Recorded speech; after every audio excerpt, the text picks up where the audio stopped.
news from Capital City, world news, and up-to-the-minute reports that affect our viewers. Our top story tonight, it seems that hundreds of local residents are falling victim to a telemarketing scam that preys on the elderly and feeble-minded.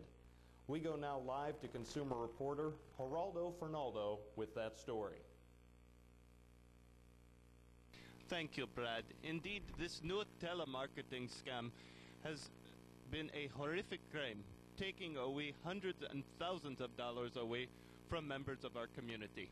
The way the scam starts is quite simple in nature.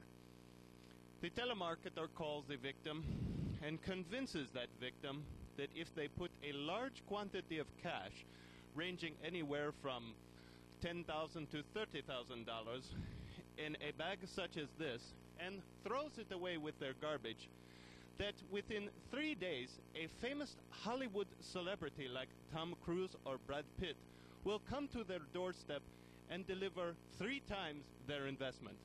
I spoke with some victims today about just how this telemarketing scam works and how it has affected their lives. Well, yeah, I had just sat down to watch my favorite TV show, Friends, must-see TV, and I got this call from this gentleman.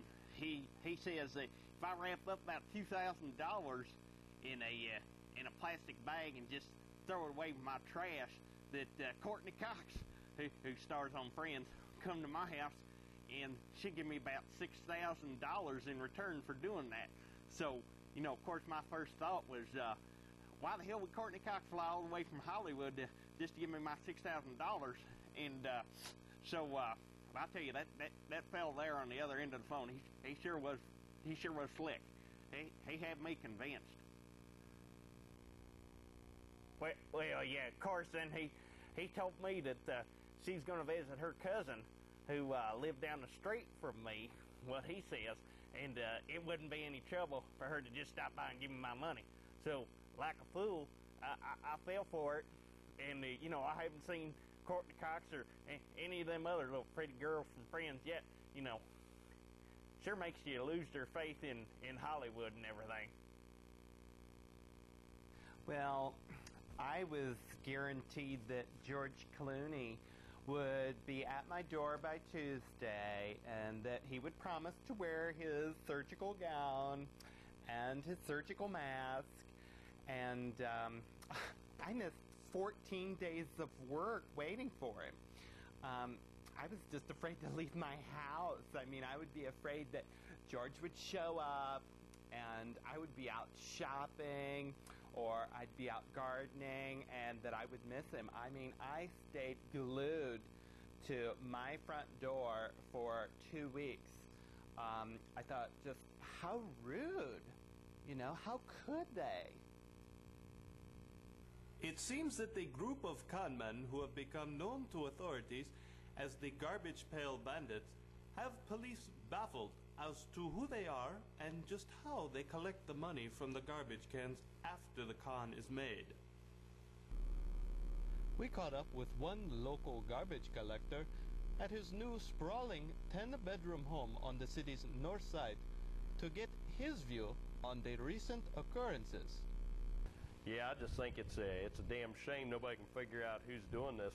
In fact, all the people that got scammed are actually, on my garbage route. I just think it's unspeakable. It's a tragedy. Oh boy.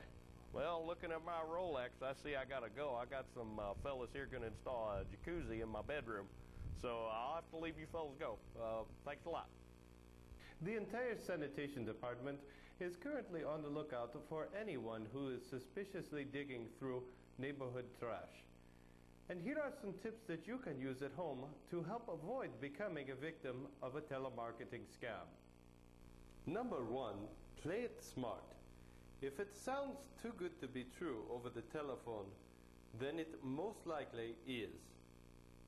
Number 2, use caution, especially if anyone is trying to sell you something over the phone that you cannot see. Don't give out your Visa or MasterCard number until you're absolutely sure it is a legitimate business. And last but not least, you may simply need to get a life. Because if you think that you will meet Hollywood celebrities by throwing your money in the trash, you may need some form of professional counseling. This is Geraldo Fernaldo reporting for News You Can Use.